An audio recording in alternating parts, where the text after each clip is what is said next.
ওই ইন্ডিয়া ওই পুলিশে বোম্বাইয়ের ওরা আমাকে ষড়যন্ত্র করে আমাকে এই বাংলাদেশে পাঠিয়ে দিয়েছে। বাংলাদেশে কই না। ভারতীয় সীমান্তরক্ষী বাহিনী বিএসএফ এর বাংলাদেশে পুশিন প্রক্রিয়া নিয়ে নতুন করে বিতর্ক তৈরি হয়েছে। অভিযোগ উঠেছে শুধু ভারতে অবস্থানরত বাংলাদেশি নাগরিক নয়, ভারতীয় নাগরিকদেরও বাংলাদেশি পরিচয় দিয়ে জোরপূর্বক সীমান্ত পার করে বাংলাদেশে পাঠানো হচ্ছে। গতকাল শুক্রবার দুপুরে একজন নারীকে তার শিশু সন্তান সহ বেনাপোল সীমান্ত এলাকায় দেখা গেছে। চোখে মুখে আতঙ্ক আর অনিশ্চয়তার ছাপ নিয়ে তিনি দেশে ফেরার উপায় খুঁজে বেড়াচ্ছেন।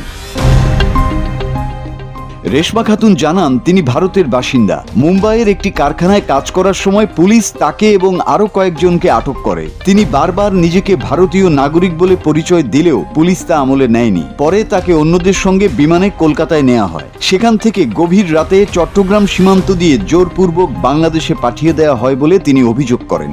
ওরা আমাকে ষড়যন্ত্র করে অন্য মহিলার প্রুফ দেখে আমাকে ফাঁসাই আমাকে এই বাংলাদেশে পাঠিয়ে দিয়েছে। ওই ইন্ডিয়া ওই পুলিশে বোম্বাইয়ের আপনাদের লাগি সাহায্য চাই। আমি বর্ডার পার করে মানে নিজে ইন্ডিয়া আমার মা বাপ ভাই বোন সবাই।